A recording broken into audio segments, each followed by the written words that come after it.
Since pulling off the OG Anunoby trade, the New York Knicks have been spectacular. They're 4-0, they beat the West-leading Timberwolves, handily beat the Sixers in Philly by 36 points, and routed the Wizards in a game where Randle and Brunson combined for 72 points.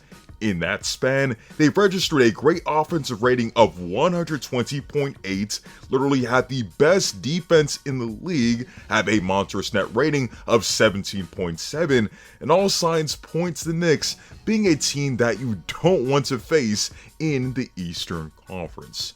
In this video, we'll discuss why the New York Knicks are legit title contenders and how they stack up against the best in the East. Before we begin, be sure to leave a like on the video as each like makes a tremendous difference for the channel, and be sure to sub to the channel for even more content like this.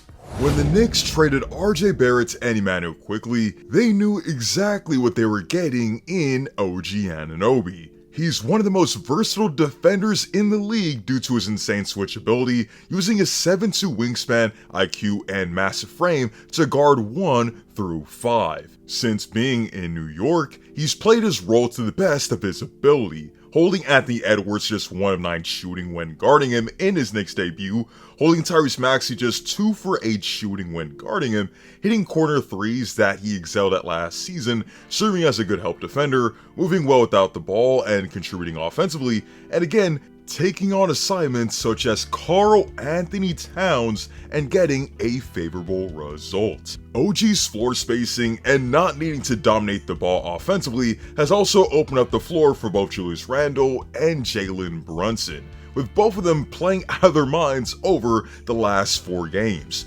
Brunson has averaged 27 points and 9 assists through these 4 games, and Randle has averaged 30 points on 50% from the field. Additionally, OG's defense is turning into more opportunities on offense, especially in transition, as the Knicks have been second in transition scoring at 21 a game since the trade. In my video reacting to the trade, I suggested that this was a move you had to make to be closer to title contention, and given OG's role to perfectly adapt in an off-ball role and be transformative on the defensive end of the floor, the Knicks got their ideal player. He's been a plus 85 through 4 games when he's seen the floor, and he's averaging 1.5 steals and is shooting 38% from 3 in that span as well.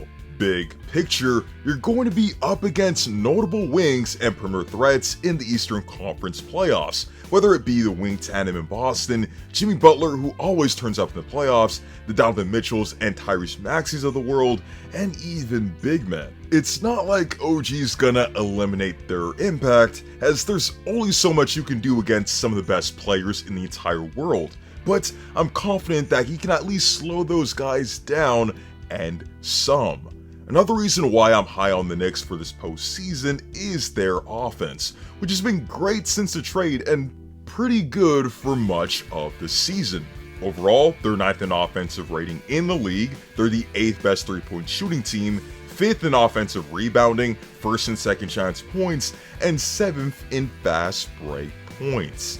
All of these are good stats, and they have an all-star duo that's playing its best basketball right now.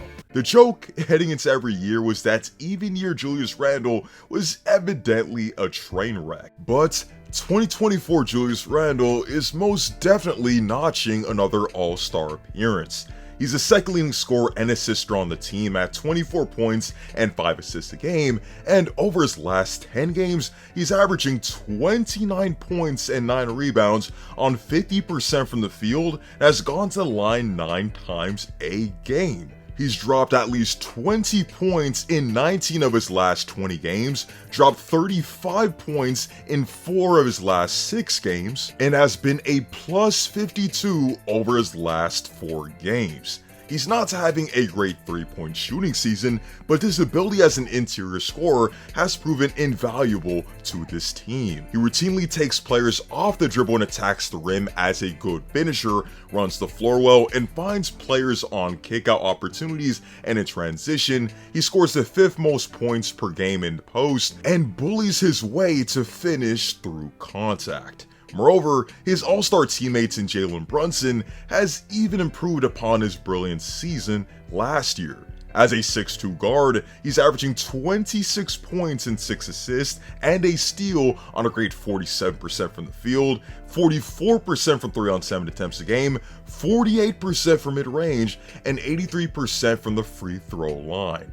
Brunson dominates with his floater game, pull-up game, rim pressure, explosive movements or drives out of post-up opportunities, and ability as a pick-and-roll ball handler. All of this makes him more difficult to tame, and he's even proven that he can step up to the plate in the playoffs. He averaged 28 points and 6 assists through 11 games last year, which saw the Knicks win their first playoff series since 2013 and put up a competitive series against the later Eastern Conference champion in the Miami Heat. The loss of Mitchell Robinson is definitely a huge one given his inherent value on defense, but Isaiah Hartenstein has really stepped up in his absence. Hartenstein has been an Iron Man for this team, and since the turn of the year, he's averaged 11 points, 14 rebounds, 3 assists, 2 steals, and 3 blocks. He had a 20 rebound, 5 block game in a win against the Chicago Bulls,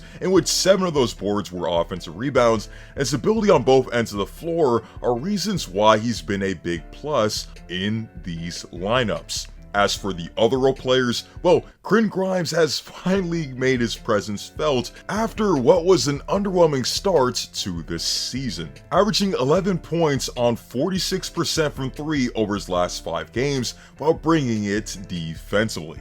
And DiVincenzo, McBride, and Josh Hart have proven valuable on both ends as well. Given their great defense, which will travel regardless of which arena they play in the playoffs, the addition of OG Anunoby, and the contributions that they have from the others, I don't see a reason why the Knicks shouldn't be up there with the best of the best in the East. The one thing you could argue against them is that they don't have a player the caliber of a Giannis, Embiid, etc. However, I think we can look past that because the East is way more wide open than you think. Outside of Boston, I have major questions about the other top-tier contenders. The Bucks' defense is extremely porous and they fail to string great consistency. The Sixers do have Maxey and Embiid and a great offense and defense, but the loss of the creation ability of Harden could prove to be a big deal come playoff time, and we just have to wait and see if the Sixers want to try to make a big move at the deadline. As for the Miami Heat, they do have the best coach in the league and are routinely a team to look out for, but the conference finals and NBA finals proved that Jimmy Butler is human and that they needed even more firepower to support Jimmy and Bam. Hopefully for them, a healthy Tyler Hero can be that third guy, and the addition of Hawkins Jr. should prove beneficial as well. When it comes down to it, no team in the Eastern Conference is perfect, including the Knicks themselves. But from the small sample size post-trade, I can say that they can hang with the best of the best. With that being said, let me know your thoughts on New York Knicks since the OG Anunoby trade. Do you feel them to be title contenders out east? Or do you feel Boston or any other team is in a different tier than them? Plus, give me your first impressions of OG's first 4 games in New York. Comment down below. Be sure to leave a like on the video as each like makes a tremendous difference for the channel, and be sure to sub to the channel for even more content like this. Hope to see you all in the next one, and stay